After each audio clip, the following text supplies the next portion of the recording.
और धीरज साहू के यहाँ से छापेमारी के दौरान जो रकम बरामद हुई है, बताया जा रहा है कि गिनने के लिए मशीनें कम पड़ गई हैं और काफ़ी मुश्किलों का सामना करना पड़ रहा है आयकर अधिकारियों को। हम वो तस्वीरें भी आपको दिखा रहे हैं, ये तो रांची आवास की तस्वीरें हैं, लेकिन बताया जा रहा है कि उड़ीसा में जहाँ दफ्तर था वहाँ से लगभग 30 अलमारियों में भारी कैश की बरामदगी हुई है। और आप इन तस्वीरों को देखकर समझ सकते हैं कि किस तरह से कैश रखा गया था।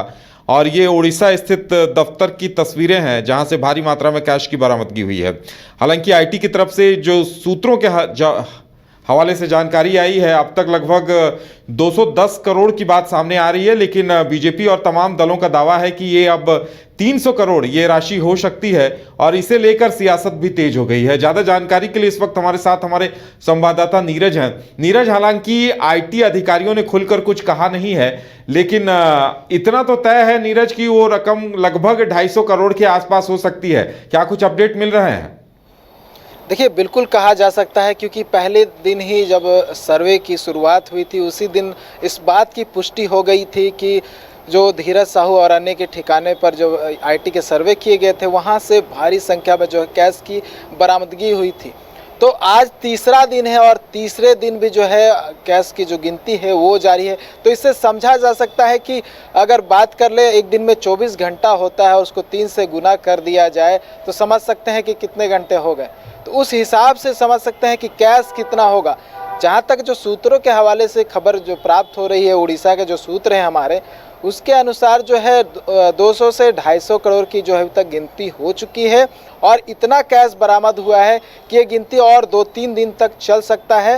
हालांकि देखने वाली बात होगी कि किस तरह से मशीन्स मंगाए जाते हैं और किस तरह से गिनती होती है, क्योंकि इससे पहले जब गिनती हो रही थी तो छोटे छोटे मशीन मंगाए गए थे जो कि कुछ देर के बाद जो है कहीं ना कहीं ख़राब हो जा रहे थे और ये खतरा सता रहा था कि मशीनों से नोट गिनने में कहीं ना कहीं नोट जल सकती है, नोट को नुकसान पहुंच सकता है। इस वजह से दूसरे ज़िलों से जो है बड़े बड़े नोट गिनने के जो मशीन्स होते हैं उसको मंगाया गया और अब उन मशीन्स हैं उनसे जो है गिनती की जा रही है। और साथ ही साथ जो आईटी के डीजी है वो भी खुद पहुंच गए हैं, जहां पर नोटों की जो गिनती है वो जहां जारी है वहां पर पहुंचे, वो खुद उनकी देखरेख में जो है ये पूरी जो प्रक्रिया है वो चल रही है। तो समझ सकते हैं ये कितनी बड़ी राशि होगी। और ये कहा जा रहा है कि इतिहास की सबसे बड़ी जो है इनकम टैक्स की रेड में मिलने वाली राशि है। और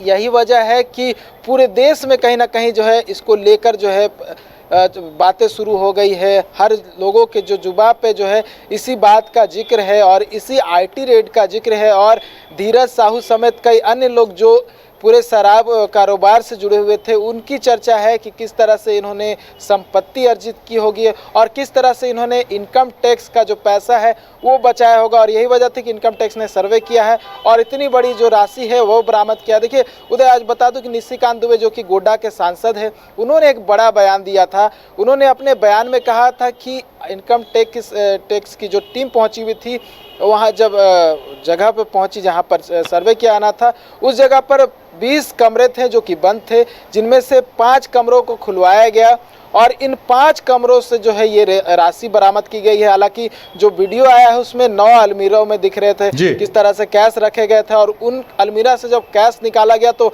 बैग्स में भरकर जो है कुछ कैश रखे गए थे। हालांकि निशिकांत दुबे बोल रहे हैं कि ये जो राशि है और बढ़ेगा, उनके सूत्र कुछ अलग हो सकते हैं, लेकिन हमारे जो सूत्र हैं उसके हिसाब से जो है अभी नोटों की गिनती जो है वो जारी है और ये कैश की जो कैश है वो बढ़ सकता है। देखिए उदय, और बात कर लूँ राजधानी रांची के जहाँ धीरज साहू का आवास है वहाँ पर मैं खुद मौजूद था। वहाँ पर 6 से 7 गाड़ियाँ जो थी वो 3 दिन से पहुँची हुई थी और जो है वहाँ पर भी जो सर्वे था वो जारी था। और आज कुछ जो है टीम्स है वहाँ से निकली है। कुछ वीडियोस मेरे पास जो आए हैं जब टीम निकल रही थी, तो 3 जो टीम की देखिए ये वीडियो है और इसमें टीम के साथ जो है 3 पेटी जो है टीम अपने साथ ले गई है। संभवतः कुछ बरामदगी यहाँ से भी हुई है और 2 पेटियाँ थी और एक बड़ा बैग था। इस बैग में जो है वो संभवतः कुछ मिला होगा ईडी माफ़ कीजिएगा आईटी को, तो उसमें जो है ले जाया गया है। तो मेरे सामने 2 से 3 गाड़ियां जो है निकली थी और उसमें जो आईटी के टीम्स थे वो निकले थे। तो और जो 2-3 गाड़ियां लगी हुई है और भी संभवतः हो सकता है कि आज भी जो है आईटी की जो सर्वे है वो जारी रहे। हालांकि ये राजधानी रांची की बात थी। लोहरदगा के साथ साथ जो है उड़ीसा में जो संबलपुर बालागिर जो ठिकाने हैं जहां पर छापेमारी अभी भी जारी है और ये बताया गया था लगभग 157 बैग्स में जो था वो कैश भर कर ले जाया गया वहां के बैंक में। और कड़ी नीरज, एक बात बताइए, अब इतनी बड़ी बरामदगी हुई है तो अमूमन इस तरह के मामलों में ईडी की एंट्री भी हो जाती है, तो क्या अब ये मामला ईडी को जाएगा? देखिए, संभावना पूरी जताई जा रही है। जिस तरह से इतनी बड़ी कैश की बरामदगी हुई है तो मनी लॉन्ड्रिंग का मामला भी बनता है। किस तरह से जो है पैसे कहां से कहां सप्लाई हो रहा था और पैसे का सोर्स क्या था, तो ये जो है बिल्कुल इसमें मामला जो है ईडी का जरूर बनता हुआ दिख रहा है। लेकिन अब डिपेंड करेगा कि किस तरह से जांच आगे बढ़ती है। लेकिन जो संभावनाएं दिख रही हैं उन संभावनाओं अगर आगे चले तो हो सकता है कि इसमें ईडी की भी एंट्री हो जाए, क्योंकि इस तरह के ऐसे बहुत सारे मामले रहे हैं जिसमें ईडी की एंट्री जो है देखने को मिली है। और इसकी अगर बात करें तो ये बहुत बड़ी जो है राशि प्राप्त हुई। जिस तरह से मैंने बताया कि इतिहास का सबसे बड़ा जो कह सकते हैं कैश बरामदगी है वो कहा जा रहा है। और इतनी बड़ी जो है राशि मिली है कि अभी भी जो है 3 दिन से समझ सकते हैं 3 दिन से जो है नोटों की गिनती जारी है। और ये कहा जा रहा है कि और भी कुछ दिन लग सकते हैं नोटों की गिनती में। और जिस तरह से आपने बताया था कि मशीन जो है वो कहीं ना कहीं ख़राब हो जा रहे हैं, बहुत सारे ऐसे बात जो सामने आया उसमें कहा गया है कि जो बैग्स थे वो कम पड़ गए तो बोरियों में पैसा भरकर ले जाया गया। तो समझ सकते हैं कि कितना बड़ा मामला होगा। और ईडी की एंट्री भी कह सकते हैं कि संभावनाएं तो है कि ईडी की भी एंट्री हो जाए। उदय, चलिए नीरज, हमारे साथ जुड़ने के लिए और तमाम जानकारी देने के लिए आपका बहुत बहुत धन्यवाद। तो एक तरह से इतनी बड़ी रकम की बरामदगी हुई है कि अब कहा जा रहा है कि ईडी भी इस मामले को टेक ओवर करेगी और आगे इस पूरे मामले की जांच करेगी कि इतने पैसे आखिर आए कहां से थे, सोर्स ऑफ इनकम क्या कुछ था।